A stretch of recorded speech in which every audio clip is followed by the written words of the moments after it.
शांति। 26 अप्रैल 2023 के ईश्वरीय महावाक्य हैं। आज का मुरली का सार। मीठे बाबा ने कहा, मीठे बच्चे, तुम्हारा कर्तव्य है अविनाशी ज्ञान रत्नों की कमाई करना और कराना। दान पूछ कर नहीं किया जाता, करके दिखाना है। प्रश्न है, बाप की दिल में कौन सी शुभ आश सदा रहती है? किस बात में बाप आप समान बनाने चाहते हैं? उत्तर में बाबा ने कहा, बाप की दिल में सदा ही बच्चों को सुख देने की आश रहती है। बेहद के बाप को कभी भी विकल्प व बुरा कर्म करने का संकल्प, दुख देने का संकल्प नहीं आ सकता, क्योंकि वह है सुखदाता। वो तो बेहद का बाप है। कैसे भला किसी को दुख दे सकता, या कैसे भला किसी के लिए बुरा सोच सकता है ना? तो विकल्प व बुरा कर्म करने का संकल्प, दुख देने का संकल्प नहीं आ सकता। उसका कर्तव्य ही है सुख देना, मुक्ति, जीवन मुक्ति देना। इसी बात में बाप अपने बच्चों को आप समान बनाना चाहते हैं। बाबा कहते हैं, क्या कहते हैं?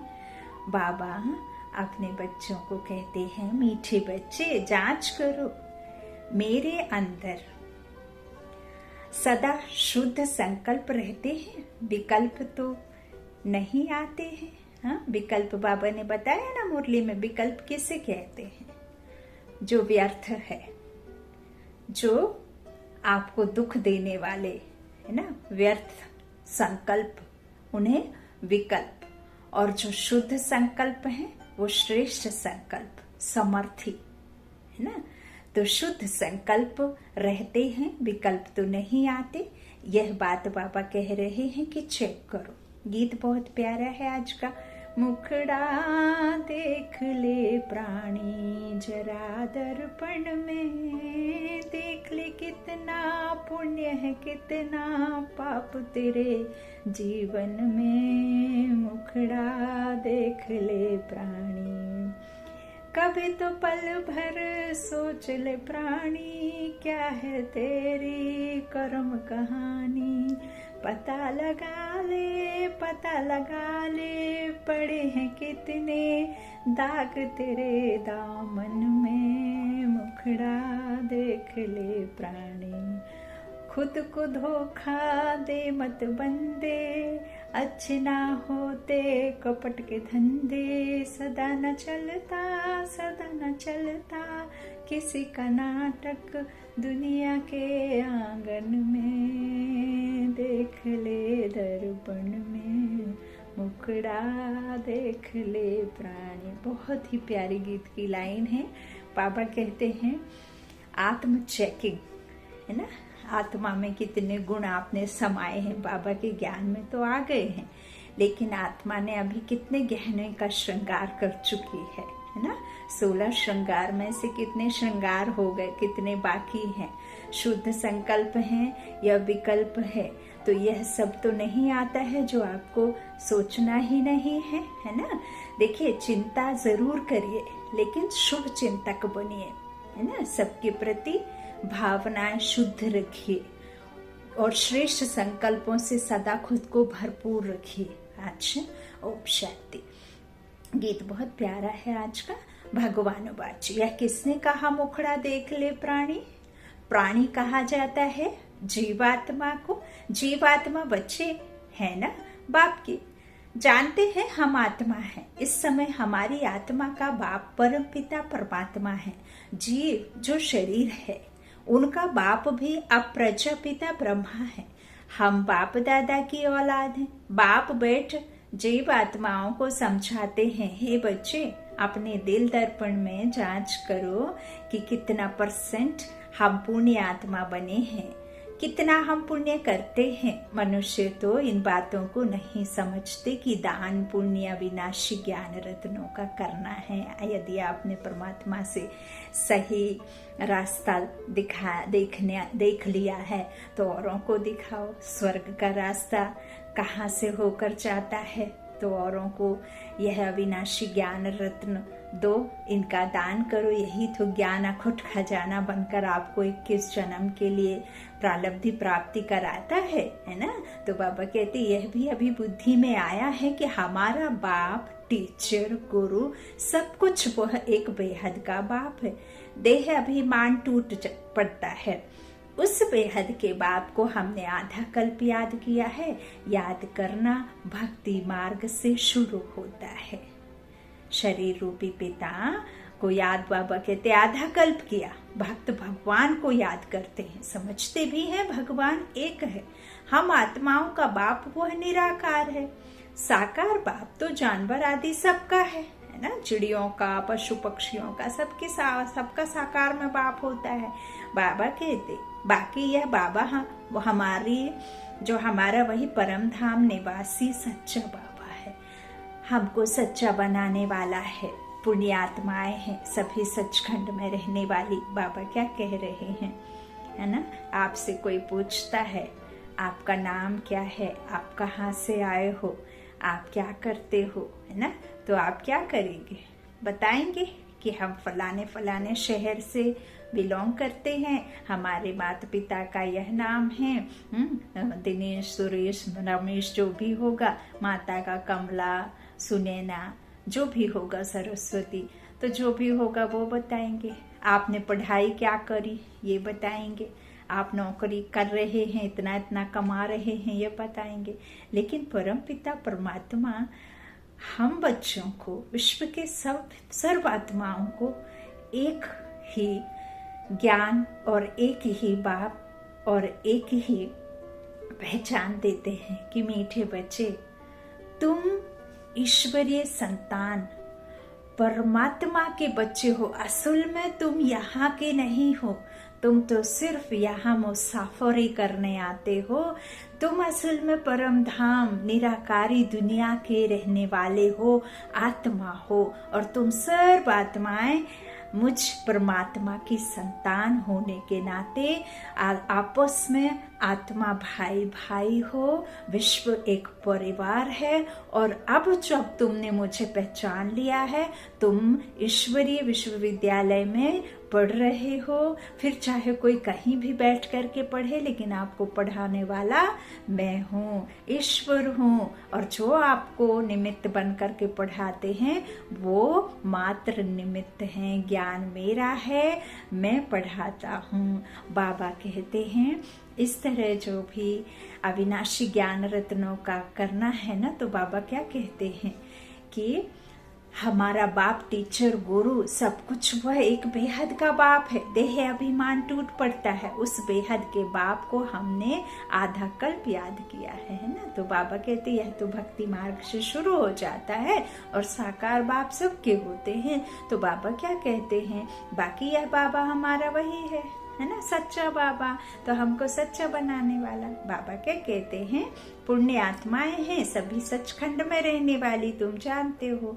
जितना बाप के साथ हम सच्चे रहेंगे उतना बाप के सचखंड में हमको उच्च पद मिलेगा। इसके लिए रेस, उस पढ़ाई से भी कोई बैरिस्टर बनता, कोई इंजीनियर बनता, कोई पक्का, कोई कच्चा, कोई की आमदनी लाख रुपया तो कोई की 500 रुपया भी मुश्किल।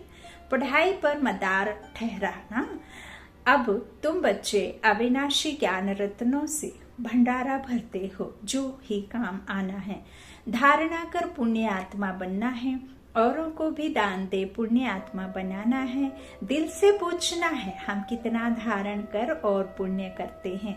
अगर पुण्य नहीं करते तो जरूर पाप आत्मा ही रह जाते। तो अपना मुखड़ा देखना है। पिछाड़ी में बैठने वाले को तो मास्टर भी जानता है, बाप भी जानता है, रजिस्टर से पता लग जाता है। अब वह तो हुई स्थूल बातें, यह है गुप्त। मामा बाबा धारणा कराते रहते हैं, अविनाशी ज्ञान रत्नों को धारण करो और कराओ। खुद ही पुण्यात्मा नहीं बनेंगे तो औरों को कैसे बनाएंगे। यह कोई दुनियावी बातें नहीं, यहाँ तो है ईश्वरीय बातें। जितना जो साहूकार होता है उतना उनको खुशी का पारा चढ़ता है। धन तो मनुष्यों के पास बहुत है ना, अखबार में भी डालते हैं, इस समय फलाना सबसे साहूकार है। नंबरवार तो होते ही है ना। यहाँ तो विनाशी धन की बात नहीं, यहाँ है अविनाशी ज्ञान रत्नों की कमाई करना और कराना। इसमें पूछने की बात नहीं रहती, पूछ कर दान नहीं किया जाता, करके दिखाना है। बाप कहते हैं दिल दर्पण में देखो, बाबा कहते हैं ना आपको एक बुद्धि रूपी दर्पण दिया है ना, what is the wrong, what is the right, है ना। तो इसका तो आपको ज्ञान अज्ञान सब पता चल गया है ना। ज्ञान में बाबा ने क्या बताया, ज्ञान काल में हम क्या करते थे। तो बाबा कहते हैं दिल दर्पण में देखो, हम कितने पुण्य आत्मा बने हैं। हम सब नंबर 1 पाप आत्मा थे, पुण्य आत्मा भी नंबर 1 थे। अब फिर ज्ञान का तीसरा नेत्र मिला है। अब कोई तीसरा नेत्र उगता तो है नहीं, है ना। किसी को तीसरा नेत्र यहाँ असल में होता नहीं है। जो दिखाया है ना चित्रों में कि यहाँ तीसरा नेत्र खुला, फिर तांडव किया, शिव तांडव हुआ, फिर काम क्या निकला कि ऐसे कुछ बोलते हैं ना कि सृष्टि पर वो किया तो फिर ऐसे सृष्टि विनाश हुई। यह सब रॉन्ग है। बाबा कहते हैं जब मैं संसार में ब्रह्मा तन में अवतरण लेता हूँ ना, तो मैं रचना रचता हूँ, ब्रह्मा विष्णु शंकर। तो बाबा कहते हैं मैं ब्रह्मा के द्वारा पालना कराता, ब्रह्मा के द्वारा स्थापना का कार्य शुरू होता है, और क्या होता है, विष्णु के द्वारा पालना, और जो शंकर होता, तो शंकर किससे कहा गया है? बाबा ने कहा शंकर के द्वारा विनाश। जब इस संसार में धर्म की आत्मगिलानी होती, जब जास्ती पाप विकर्म बढ़ जाते, जब पूरी दुनिया तमो प्रधान हो जाती, तब क्या होता है? एक तरफ जो सफाई का कार्य है, जो प्राकृतिक आपदाएं हैं, और जो भी साइंस ने ये जो दुनिया को खत्म करने के लिए बॉम्ब आदि तैयार किए हैं, जो भी सामग्री है या जो भी लड़ाइयां आदि होती हैं, तो यह सब किसके कार्य में सहायक होंगी? बाबा कहते हैं महाविनाश के कार्य में। कोई बॉम्ब आदि रख करके उसको फूल के माफिक सर पे गिराएंगे तो फूल के जैसे तो नहीं लगेगा, है ना, उससे विनाश ही होगा। तो बाबा कहते हैं इस तरह से जब इतना जास्ती विकार बढ़ जाता है तो फिर सफाई तो करनी ही कराते ही हैं। बाबा कहते हैं वह मेरा कार्य नहीं, वो धर्मराज का कार्य है। जब इस संसार में इतना पाप बढ़ जाता है ना, तो मुझे आना पड़ता है शांति के देश को स्थापन करने के लिए, विश्व में शांति, और पूरे विश्व को मैं स्वर्ग बनाता हूँ, और तुम बच्चों को स्वर्ग का राज्य अधिकारी बनाता हूँ, और बाकी दुनिया को सदगति, और दुर्गति से सदगति, मुक्ति, जीवन मुक्ति। एक होता है जीवन होते हुए भी मुक्त अवस्था में रहना, अर्थात सुख की दुनिया में, है ना, स्वर्ग में, और एक होता है मुक्त अवस्था में रहना, शांति धाम में, है ना, जहाँ आत्माएं शरीर नहीं लेती हैं तो फिर मुक्त अवस्था में रहती है ना, तो उसे मुक्ति कहा। अच्छा, तो बाबा क्या कहते हैं, तीसरा नेत्र मिला है किससे? पुण्यात्मा बनने के लिए, है ना। उसी तीसरे नेत्र से तो फिर हम देखते हैं कि हम क्या थे, क्या बन गए हैं, अब क्या बनना है। तो पुण्यात्मा बन रहे हैं। अब जितना जितना यह ज्ञान धन इकट्ठा करते हैं उतना साहूकार बनते हैं। उस विनाशी धन से हम बैगर बनते, और इस अविनाशी धन से हम साहूकार बनते हैं। मट्टा सट्टा अदली बदली करते हैं, तन मन धन सब कुछ हम बाबा को दे देते हैं। बाबा फिर हमको ज्ञान रत्न देते हैं, जिससे हमको तन मन धन सब कुछ नया मिलता है। वहां माया होती नहीं जो कोई का मन भटके। यहाँ तो मन माया के वश है, विकारों के वश है। मन सबसे जास्ती हैरान करने वाला है। योग नहीं है तो मन शैतान बन जाता है। किससे योग नहीं है? परमात्मा से, हमारे खुद के बाप से, जिसकी वजह से हम अपने संस्कारों को भूले। धनी को भूले तो निधन की निधन के हुए। तो बाबा कहते हैं योग नहीं तो मन शैतान बन जाता है। देखना है हम बाबा से कितना धन लेकर और फिर दान करते हैं। मामा बाबा भी तो तुम्हारे जैसे मनुष्य ही हैं, कान से सुनते हैं। निराकार बाबा इन ऑर्गन्स से बोलते हैं। ब्रह्मा बाबा के ऑर्गन्स को लिया है ना, तो निराकार आत्माओं को अपना अपना शरीर है। यह है पुराना कलयुगी शरीर जो दुख देता रहता है, क्योंकि ये पतित है। भल आज कितने भी बचपन से भी किसी ने ब्रह्मचर्य का पालन किया है, लेकिन वो है तो कोख वंशावली, कोख से पैदा हुए, तो उन्हें फिर कैसे कहा जा सकता है पुण्य, है ना। तो पाप आत्माएं हैं, पतित आत्माएं ही हैं सब। तो बाबा क्या कहते हैं कि कलयुगी शरीर जो दुख देता रहता है। बच्चे जानते हैं बाप आकर हमको सदा सुखी बनाते हैं। बाप मिला है तो अंदर खुशी से तालियां बजती रहती हैं। तब में बाबा कहते हैं तब बाहर में भी बजती है। पहले संकल्प की ताली अंदर बजती है, फिर बाहर बजती है। पहले अंदर आएगा कि यह करें, फिर कर्मेंद्रियों से कर लेते हैं, है ना। ऐसे ही थोड़ी कर लेते हैं। तो जांच करनी चाहिए कि हमारे अंदर शुद्ध संकल्प आते हैं व विकल्प आते हैं। संकल्प शुद्ध ख्याल को, विकल्प अशुद्ध ख्याल को कहा जाता है। बेहद के बाप को कोई विकल्प थोड़े ही आएगा, वह तो है ही सुखदाता। तुम्हारे पास विकल्प आएंगे किसको दुख देने के व विकर्म करने के। मैं तो तुमको हूबहू आप समान बनाने आता हूँ। यह तो जानते हो बाप हमेशा बच्चों को आप समान बनाते हैं। बच्चों को जन्म कोई दुख के लिए थोड़े ही देते हैं। दुख तो कर्मों अनुसार मिलता है। माँ बाप की आशा रहती है कि बच्चों को बहुत सुखी रखें, परंतु माया की प्रवेशता है।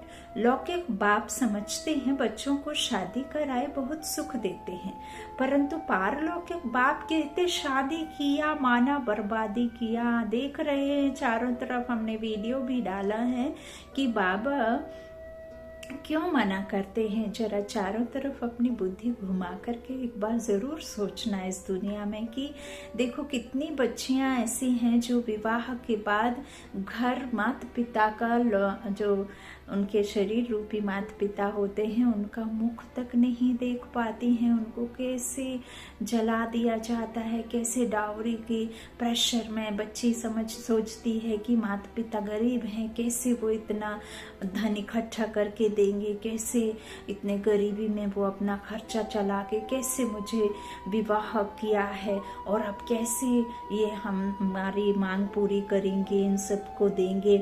तो वो इस वजह से कि माता पिता को दुख ना मिले, और माता पिता कहाँ से लाएंगे, उधार करेंगे तो कल फिर वो उधार वाला खड़ा हो जाएगा।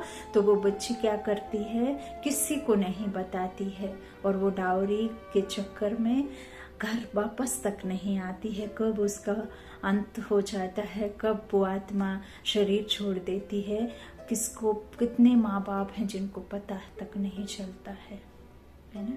और कितने हैं जो पैसों के उसमें सेल कर देते हैं। तो देखो ये बेहद का बाप है, बेहद का जानने वाला है, बेहद का बाबा समझा रहे हैं। बच्चों को शादी कराए बहुत सुख देते हैं, सोचते हैं लौकिक में। पारलौकिक बाप कहते शादी किया माना बर्बादी किया। हम तुमको ऐसा गुलगुल बनाते हैं जो स्वर्ग में तुम शादी करेंगे तो पटरानी पटराजा बनेंगे, झूलों में झूलेंगे। लौकिक बाप और पारलौकिक बाप की बुद्धि में देखो कितना फर्क है। इस समय माया के संस्कार मनुष्यों में बड़े कड़े हैं, जैसे अजामिल हैं। मैं तो चाहता हूँ बच्चों को इतना सुखी बनाऊं जो एकदम झूलों में झूले। बेहद के बाप के दिल अंदर बच्चों के सुख लिए कितनी फर्स्ट क्लास आशा रहती है। बच्चों को माँ बाप पैदा करते हैं तो माँ बाप को ही फिर सुखी बनाना है। बेहद का बाप भी चाहते हैं बच्चे सुखी बने, है ना।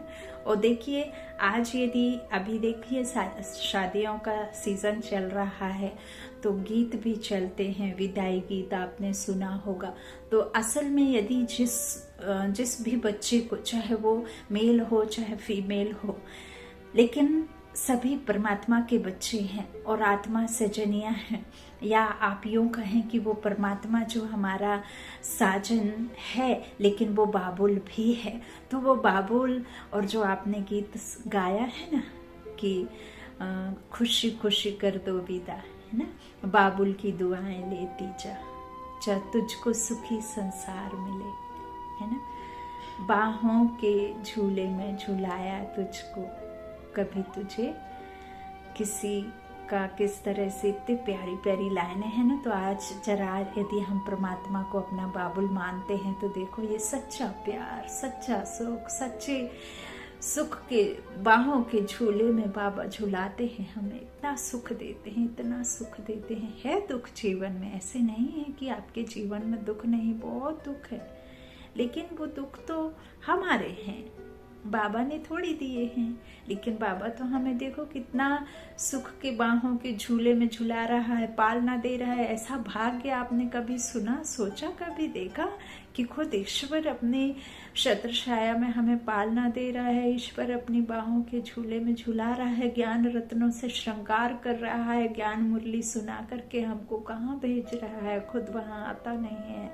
हमें नहीं जाना बाबा, हमें नहीं जाना, हमें तो यही संगम युग बहुत अच्छा लगता है ना।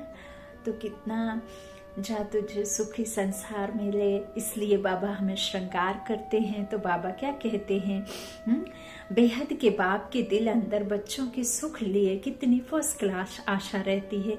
बच्चों को माँ बाप पैदा करते हैं तो माँ बाप को ही फिर सुखी बनाना है। बेहद का बाप भी चाहते हैं बच्चे सुखी बने, परंतु लौकिक और पारलौकिक बाप की बुद्धि में बहुत फर्क है। बेहद का बाप कहते हैं एक मुझ साथ बुद्धि का योग जोड़ो और सब लौकिक माँ बाप मित्र संबंधी आदि जो भी है उन सब से बुद्धि का योग तोड़ना है और उन्हें रास्ता बताना है कि ये सबका माता पिता है। तो उन लौकिक माता पिता, भाई बंधुओं, सखा संबंधियों को, संबंध संपर्क में आने वालों को सबको बताना है कि मैंने जिससे योग जोड़ा है वो तुम्हारा भी वही लगता है जो मेरा लगता है ना। तो इस तरह से रास्ता दिखाना है। बाबा कहते बुद्धि का योग सबसे तोड़ना है और सबको बताना है कि तोड़ो और मेरे संग जोड़ो, तो मैं तुम्हारा सब कुछ हूँ। माया तुमको हर बात में दुख दिलाएगी, मैं तुमको सुख का सागर बनाता हूँ। मैं खुद राजा का सुख नहीं भोगूंगा, परंतु कहेंगे तो सही ना सुख का सागर, शांति का सागर, तब तो सुखी बनाता हूँ। कितना अच्छी रीति समझाते हैं और कोई समझा न सके। भारत में ही गाते हैं तुमेव माताश्च पिता तुमेव, यह महिमा कहाँ से आई जो गाते रहते हैं। बाप कहते हैं मुझ एक द्वारा तुमको सब सुख मिलते हैं, इसलिए तुमको कहते हैं और संग तोड़ो, देह सहित जो भी तुम्हारे संबंधी आदि है सबको भूलो, अपने को देही अभिमानी समझो। बाप कितना गुलगुल बनाते हैं, कहते हैं मेरा ही सुनो, मेरे साथ योग लगाओ। जैसे मैं ज्ञान का सागर हूँ, सारी रचना को जानता हूँ, ऐसे तुम्हारी बुद्धि में भी यह सृष्टि का चक्र फिरता है। माता पिता कब बच्चों को दुख नहीं देते, दुख के लिए रचना नहीं रचते।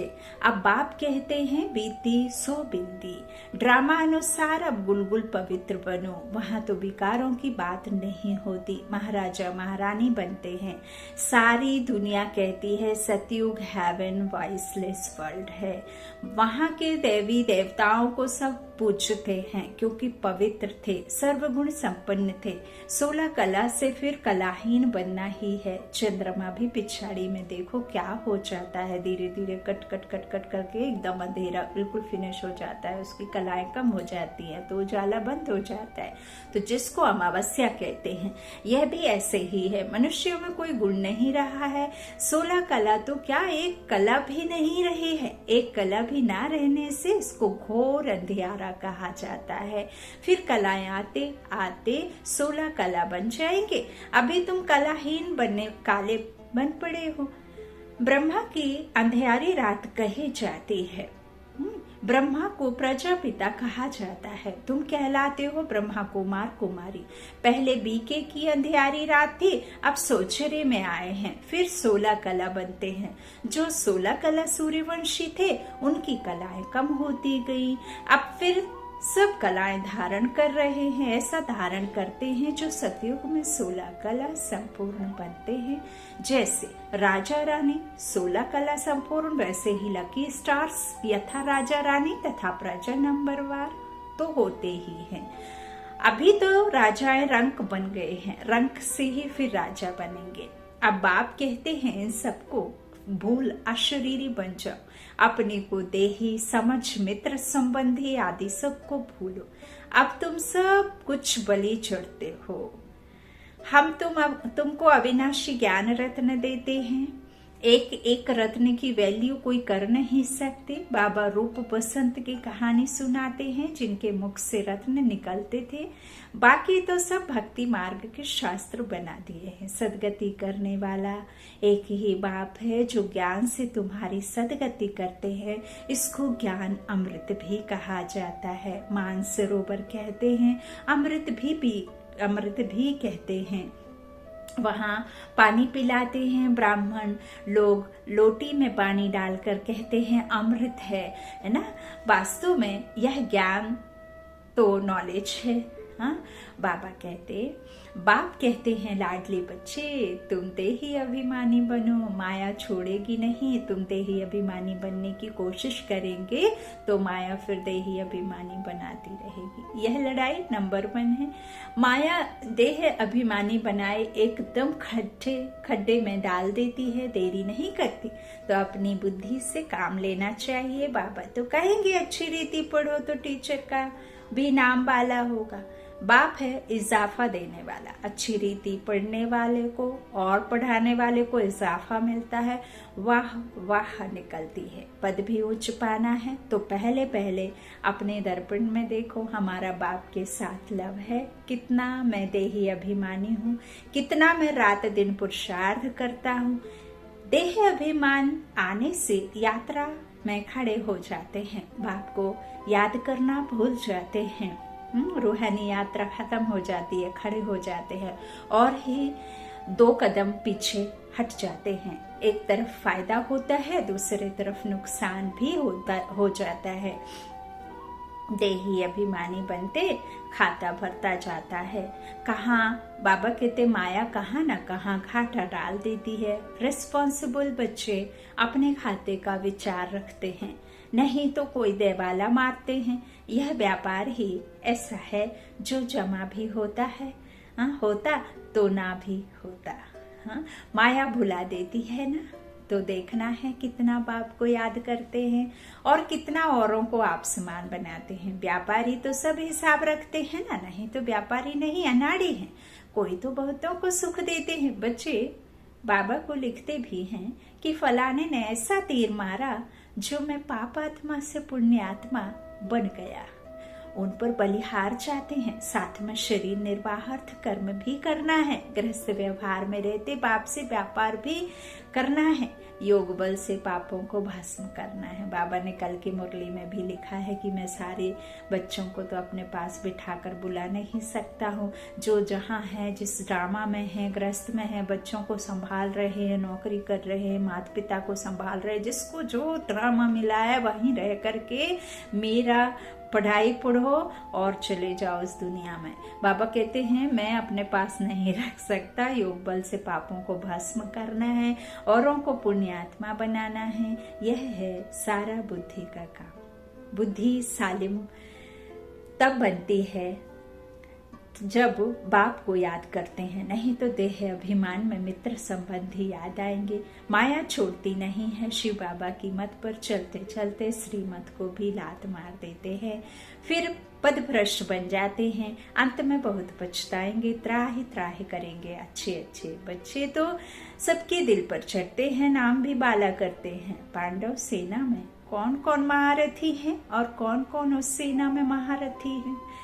तुम दोनों सेनाओं को जानते हो ना, हद की भी और बेहद की भी। तो यह सभी समझने की बातें हैं। कोई बिरले ही श्रीमत पर चलते हैं, श्रीमत पर ना चलने के कारण बाप का नाम बदनाम करते हैं, अर्थात लात मारते रहते हैं। उससे बाप का कुछ नुकसान नहीं है, उससे खुद का अकल्याण है ना। यह है सत का संग। एक दो को आप समान बनाए स्वर्ग का मालिक बनाते हैं। माया इतना पाप आत्मा बना देती है जो बाप को भी फारकती दे देते। भक्ति मार्ग में सब सजनियां हैं, फिर बाप के रूप में। अभी तुम बच्चे बने हो, फिर सजने भी हो, तो सजने को साजन की कितनी याद रहनी चाहिए।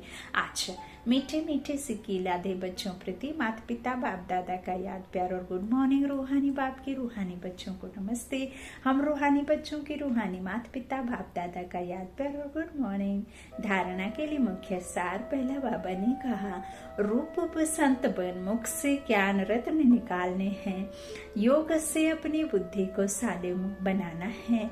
दूसरा, बाप समान सबको सुख दे सुखदाता बनना है, कभी भी दुख देने का बुरा संकल्प व विकल्प नहीं उठाना है। वरदान है, मन को श्रेष्ठ पोजीशन में स्थित कर पोज बदलने के खेल को समाप्त करने वाले सहज योगी भव। जैसी मन की पोजीशन होती है वह चेहरे के पोज से दिखाई देती है। आप दुखी हो या जबरदस्ती ऊपर में ही है, या सुखी हो, खुशी अंदर बाहर एक समान दिखती है ना।